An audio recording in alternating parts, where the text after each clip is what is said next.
Muutii qabadhu taraa dubbanna. Aya eebbifadhu. Viidiyoodhaan naa baasiin jedhe. Viidiyoodhaan waaqa sadiitu jira kan jedhu naa baasiin jedhe. Ani si barsiisa rakkinan qabu. Wayi biidoo maal godhatta? Ani biidoo yeroo hundumaan ba'a.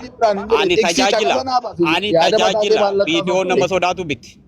Yaada mataa kee maal na taasofta ree? Yaada mataa kee hin fudhadhu hamba. Ani mootiin qabadha ayyee ati dubbadhu ayyee. Qabadhu.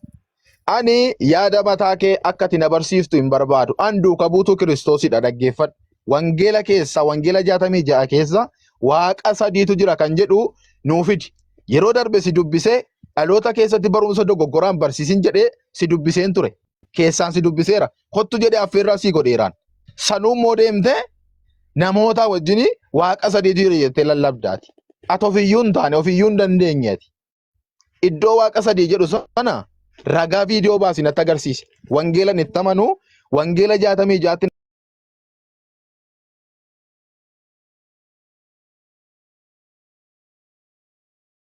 Ati waaqa tokkotti an amana jettu mee xiskii naa kenniiti na barsiisi daqiiqaa tokkoof si dhaggeeffadha yookaan daqiiqaa 2-3 si dhaggeeffadha.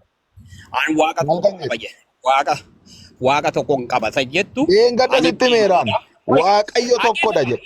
Dhaggeeffadhu. Alalam guuriin. Waaqayyo tokkodha. Oya dhaggeeffadhu.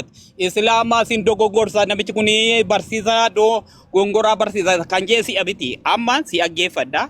Waaqa tokko isa qabdu sana natti miti isaa booddee deebisi kenna.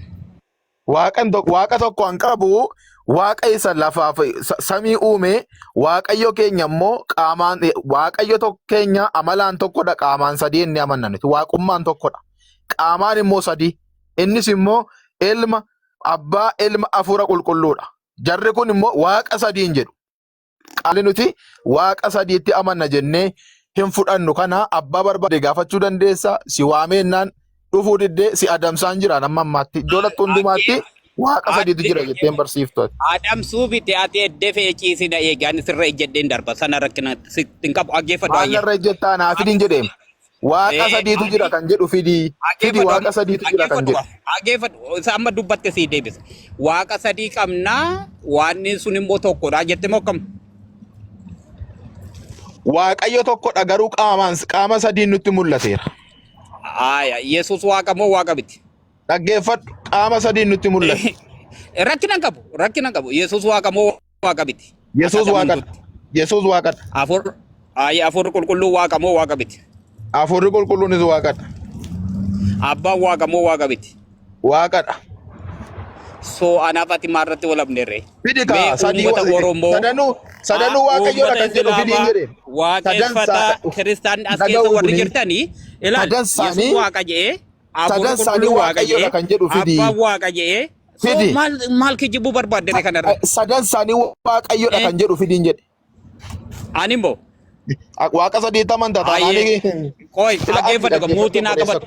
Muutii naa qabadhu aga. Taraa koo an dubbadha ayyee muutii naa qabadhu. Gaafati dubbattu ani muutiin qabadha. Abshir. Muutii qabatte eebbifami. Oh.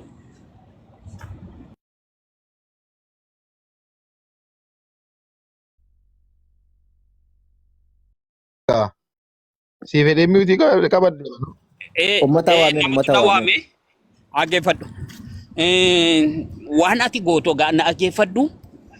Ani pheenxeedha nama lammaffaa dhalate an kiristaana ani waaqa sadeen qaba waaqa sadii abbaan waaqa Yesus waaqa afur qulqulluu waaqa Father God Jesus God Holy Spirit God I believe that one. Afaaniin waamuun caqasa naa kennin jedheeman afaaniin isa diiwaantu kana miti bara macaafa qulqulluurra caqasa naa kennin siin jedhe waaqayyo sadiitu jira kan jedhu isa afaanii dhiisati isa afaanii dhiisi macaafa qulqulluutti nama na bara yaada mataa kootti amanta miti yaada mataa keetti nama na miti. No. Ati koi kanaaf waaqayyo kun eessadha siin baasa. Eskisi kennaa tokko tokkotti. Isa kan sammuu koo keessaatiin dubbadha ammasitti na Hin dhaggeeffadhaa dubbatin malee. sammuu kee keessa hin dubbatin. Hin dubbatin sammuu kee keessa. Matsaaf Quddusii sii kenna. Matsaaf Quddusii sii Hin kennee dubbatin. Matsaaf Quddusii irratti Naa dubbadha. kenni macaaf caqasa naa kenni. Ongeela sana. Caqasa Caqasa sii naa kennaa kenna. hin dubbadha. Caqasa hin barbaade. Caqasa dubbiseen caqasa tapana. Kanaafi waan ifa isa toleera waaqa meeqa sadiidha. Abbaan waaqa kooti. Macaafarraa naa kenni waaqa sadii kan jedhuun jedhama. Hafuurri qulqulluun. Dhaggeeffadha yaada mataa kenniif sina Sii kenna. yaada mataa kennaan ibsin. Macaafa 66 keessaa macaafan itti amanu keessaa macaafan itti amanu keessaa caqasa waaqayyotu sadii jira kan jedhu amma naa kenni kunoo banadheera wangeela fiti. Wangeela banatteetta. Kunoo sitti agarsiisa barbaadde. Mee ati waaqa tokko isa jedhu kana dubbadhu mee dura kan kennuu fidiitti nu barsiise. Isaa booddee anko si barsiisa. Waaqa tokkotti nama na baran maal taate ati? Maare waaqa tokko ammaa seexanniyyuu Si waaqessa. barsiiseera man. Si barsiiseera Maal na man. barsiisa? Waaqayyo tokkotu jira. Garuu immoo evidence. dhaggeeffadhu kaa. Evidence. Waaqa tokko evidensi eeyoodha inni waaqaaf lafa uume. Yesus Kiristoos. Inni waaqaaf lafa moo eenyuudhaan jedhe? Yesus Kiristoositu uume. Yesuus Kiristoos uume. Ee. Yesuus Kiristoos uume akkas taanaan inni Yohaannis boqonnaa tokko lakkoofsa 14 dogoggoradha jechuudha. Isa kan keeti dogongora yoo jette siifi ke fudhattaadhi Efesoo boqonnaa lama irratti Yesuus waaqayyoodha moo ilma waaqayyoodha? Dhaggeeffadhu gaafa inni dubbadhu na qabe. Efesoo boqonnaa lama lakkoofsa 10 irratti karaa Kiristoos Yesuus uumamtanii jedha. Karaa kan karaa Yesuus Kiristoos tafaxxaraachuu laal. Eeshi. So dhaggeeffadhu kaa. Inni Yohaannis boqonnaa tokko lakkoofsa 14 hafe kaa.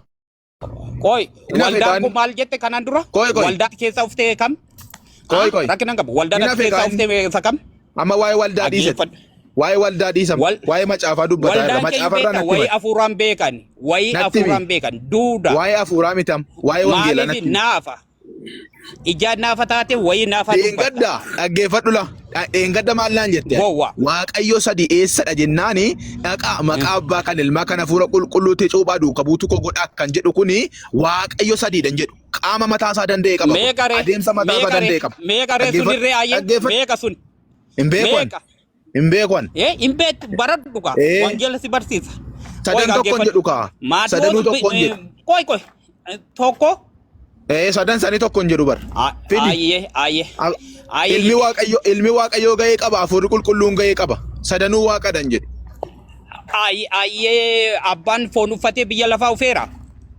Fidata amman gaaffii gabaabaan si gaafadde. Yoo noolojii qabaatte yoo beekumsa qabaatte. Wanta yeroo nuun fudhanne. Beekumsa qabaatte naaggeeffadhu. Dhaggeeffadhu sitti nima. Dhaggeeffadhu sitti nima.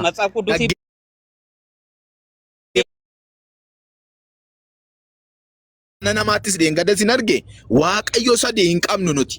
Duuka buutonni Dhaggeeffadhu.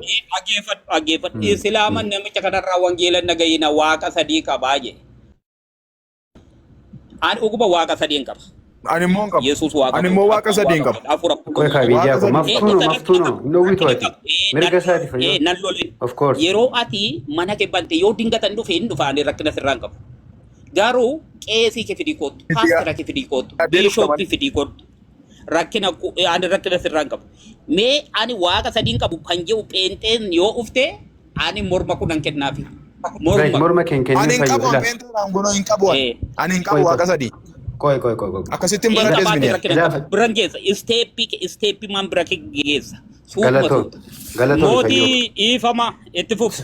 It's okay rakkoo hin qabu. Galatoomi fayyu isa kanas amma miira kanaatiin akka kanattis fayyu conclusion hin godhin.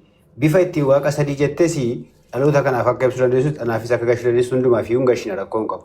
Garuu mana sinii ta'u lachuu keessan mana koo sinii ta'a lachuu keessan dhuftanii haasoftu amma uummata kana nama 60 jalatti. Har'as yoo hin taane borus saatii barbaadaniitti qabattanii. Mootii ani beellama namaaf qabuu hin danda'u. Maaliif sa'aatii ani tiiktookii seenuu sa'aatii ati bantu tokko ta'uu dhiisuu danda'a. Anytime saatii keetti siin kenna fayyoo. Ani mana qulqullootaa quurrayu mana obboloota islaamaan deeman.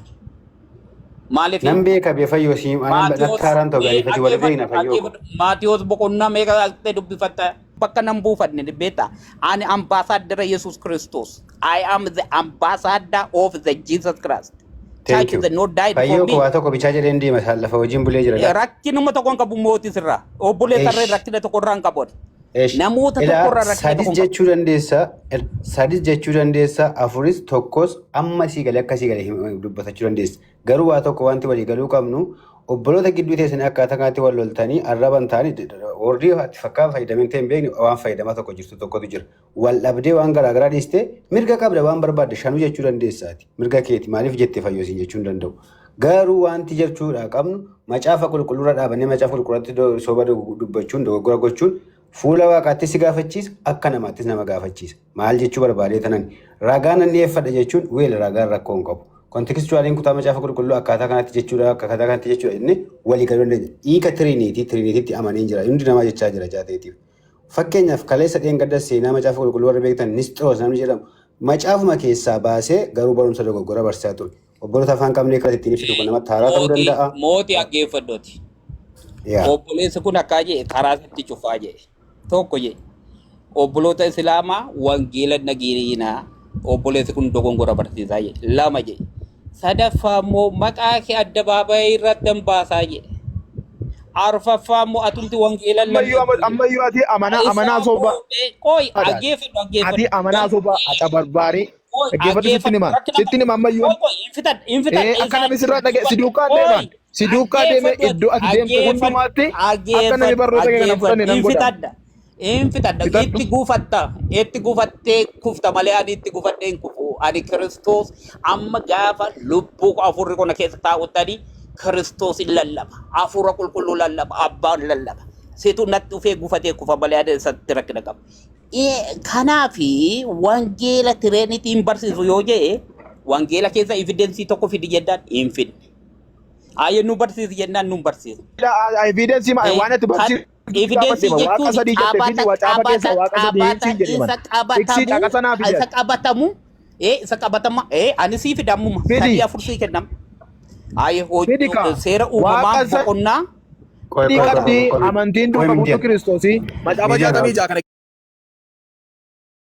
keessa caqasanaa kenni waaqa sadii kan jedhu. Mootiif kenni carraa. Dhiifama guddaasa.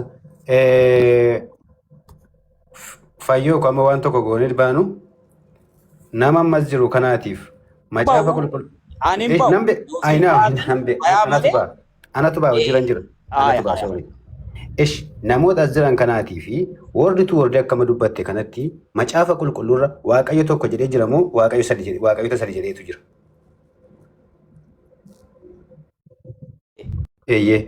Maaliif beektu nama fakkeenyaatii fi Yesuus Kiristoos waaqayyo jettee amanta of course hafuura qulqulluu waaqayyo jedhee namna of course abbaa waaqayyo jennee amanna sirrii garuu macaafni qulqulluurra kan jiru waaqayyoota sadii jedhee kaa'amoo waaqayyo tokkicha isa karaa sadii nutti mul'ate yookaan parsanii sadii nutti mul'ate jedhee lafa kaa'a Tiriiniitii kana keessatti. Waaqa sadii si gorsuu si barsiisuu barbaadee miti fayyuu maaliif rakkinan qabu. Rakkina tokko hin qabu adi barachuufis qophii barsiisuufis qophii. Kanaaf rakkina tokko waaqa sadii jedhee lafa kaa'a. Macaafni moo? Mee bakkatti waaqa sadii jedhee lafa kaa'u ragaa asuma namti nan baradha yookaan dubbisee biran jedhama. The beginning from beginning Genesis chapter 1 verse 26. Koota gaafa jiru nama beeka. No way. Personal nama sadii jedhee lakkoofsa lafa kaa'ee jira. Tell me us. Tell me us. Let us make the man. Let us make man. What is that? Tell me us. Nama tokko. Inni kun nama lama nama tokko jedhee jira achirratti fayyoo. Abbaa ilma hafuura qulqulluu. Haa jedhe plural naati singular rakkoon qabu isa kana siin furadhu. Sadii jedhee jira achirratti. Aye, Genesis tokko rakkina qabu. Genesis tokko lakkoofsa lamarratti afurri waaqayyoo eessa jira yaa? Bishaan irra torcho'an jiru. The move is on the water. Yep. Qaama tokko moo qaama tokko miti? Amma qaamota walitti finnee haasoof nama macaafa qulqulluu irratti waaqayyo tokkicha hin jedhu fakkeenyaaf dhaqee kutaa macaafa qulqulluu keessatti waaqayyo tokkicha namaaf waaqa tokko kan jedhame Genesis 12 irraa qabeeti. Genesis 11 irratti Qoy dhaggeeffadhu Jenesis 11 irratti lakkoofsa 7 irratti maal jedha? Koottaa gadi buuna. Afaan jara kana waliin mannan jenne. No inni wured. No inni wured. Innezi ቋንቋዎች inni dabalaleegi. Gaafate abbaa ilma afur qulqulluu jira moo hin jiru? Abbaa ilma fuula qulqulluun kun waaqayyummaatti garaagara moo tokko isaan fayyo? Qaamaati garaagara hojiiti tokko. Thank you. Akkas tana waaqayyo tokkicha jechuudha. Yeroo maal waaqatu sadii sabinare. Sanuma beektaa waan an biraa jedhan. Akkasuma kana waliin ibsuu ture bara isuma kana laate garuu ronge wayii deemtee nama waaqa sadii gaafate jettu waan ati waaqayyoota sadii wal bukkee keessa fakkaata. Waaqa sadii wal bira jiran waan sadii wal bira jiran kana barattuu qabda. In argannu kaammas amma warditu wardii waan seetti agarsiisa. Tokkoffaa Qorontos boqonnaa 8 lakkoofsa 6 irratti waaqa tokkichatu jira innis abbaadha jedha. Gooftaa tokkichatu jira innis Kiristoos Yesuus Kiristoos karaa isaa waan hundumtuu uumame isa ittiin unirree uumamnee jedha. Uumaan lama jira moo jiru iddoo tokko? Lakki uumaan lama jiru tokkichuma uumaan jira. Eekko kana akka. Lakki maaliifan kana sitti qabadhe beektaa? Amma gaafa rakkina hin qabnu walumaa yoo cherchi keessanitti cuuban namoota maqaa meeqaan cuuban? No way. Trinity gaafa waan 3-1 gaadhi waamamu waa. How can the baptism? Yaa maqaa ilmaa kan ibbaa. The Holy Spirit. Maqaa abbaa kan ilmaa kana fuula qulqulluu waaqayyo tokko jedheetudha. So kanuma bitiire abbaan mataa kan danda'e waaqa Yesuus Kiristoos. Qoy. Abbaan mataa kan danda'e waaqa Yesuus mataa kan danda'e waaqa afur qulqulluu mataa kan danda'e waaqa hojiitiin tokko. Hojiiti tokko. Waaqayyoomatti garaagara jechuudha. What do you mean? That is the Bible say, not Faisa. Can you show me? The Bible say. Yes, I'll show you. Yes. Let me see. Go ahead. Genesis chapter 1, verse 28. Show me. I am the Still, Father which one. Bible no. Show me Bible. Can you read? John Open chapter camera, please. 10, not camera. Why? No camera. Why? If you need the camera, come tomorrow. I open camera. Sorry, bakka hojiin jira fayyoo ko. Walumaa gala isaatti Kanaaf walumaa tura akkasii mootii ani ela yoo barbaadde paastera biti qeesii biti isa waggaa 99 masaa qudusii qoratee tireeniti kana yoo morma ta'e inni waaqan biraa qaba. Yoo inni immoo tireenititti kanaati alatti nama barsiisa ta'e inni waaqan biraa qaba. Ani masaa qudusiitti alatti hin bahu dandeettii isaas hin qabu beekumsa isaas hin qabu. Garuu tireeniti masaa qudusiin beeka. Kam abbaa waaqa Yesuus waaqa afur qulqulluu waaqa. Kanaati alatti garuu kana sin kaadu fayyoo qola. Abbaa waaqaa ilmi waaqayyoodha afurri qulqulluun waaqayyummaatti abbaa faana tokkodha gargar baafnee ilaaluu dandeenya wayi. Abbaan foon uffatee ufeera. Guutummaa waaqayyummaa namummaa Kiristoos keessa jiraata yookiis namummaa guutummaa waaqayyummaa namummaa isaa keessa jiraata kan inni jedhu maal jechuu barbaadeetu kan inni Qolaasiyaas 2:8 dubbatu. Inni sirriidha. Maaliif Kiristoos isa foon uffatee biyya lafaa ufee isa beela'ame isa reebame isa itti tufame. Abbaan du'eera. Hinduu. Okay. Waan tokko bicha si gaafadheen baadhiifama guddaa. Gaafadhu. Okay, galatoo. Ilmichi kun waaqayyummaan isaa isanii abbaa keessaa bahee dhufee fidha miti? Qaama uffatee ufee nama ta'ee argama. Galatoo. Abbaa keessaa waan bahee dhufee fi waaqayyummaadhaan abbaa faana tokko kan ta'e gad of buusee jedhamitti Filiiphoos 2:6 akkuma kutaa namni hundumtiyyuu beeku dubbatu. Abbaa keessa gad bahee yoo jette akkuma kibriitii garaa keessa baafnee xac goonee wayi akkas jechaa hin jiru. Ayyee sirreeffadhu ayyee. Akka kanaatti. Abbaa keessaa bahee dhufe fakkeenyaaf Hangiree Yoonas boqonnaa 8 gubbaarratti argite dubbifattee abbaa keessaa bahee dhufee jira. Kanaaf inni waaqayyummaa abbaa faana tokkodha. Waaqayyo isa dhugaadha jennee amanna. Namummaa isaatiin Maariyaam Durbeerraa kan nama sagalichi nama ta'ee mul'ate suni. Inni durumaan ture sun karaa Maariyaam Durbee inni mul'ate sun maal ta'eera? Ela mootii ati jentiliidha. Na dhaggeeffadhu kan asiitaa jiru. Something koi dhaggeeffadhu. Waa si barsiisa. Wayii tireenitii kana fagoodha tireenitiin kun. Mee hojii ergamoota waa sitti hojii ergamoota boqonnaa 13 lakkoofsa 2 irratti Oh, sorry about that. Sorry. Itti Okay. fufi. Ish. Ila innan siin jechaa jiru isa waaqayyummaattis waaqa dhugaa namummaattis nama dhugaa kan ta'e kuni Iyesuus Kiristoos abbaa keessaa bahee dhufe gaafa jedhu abbaa afaan isa waaqayyummaatti tokko ta'edha malee iseensi abbaa afaan isa isaan qabaatanidha malee inni waaqayyo isa kan biraa ta'e yookiis immoo isa ilmaa ta'e waaqayyo isteeppi baay isteeppiidhaan garaagarummaa warreen qabanidha waaqayyummaatti. Nutti himi. Ani kan koo sitti himi. Galatoon.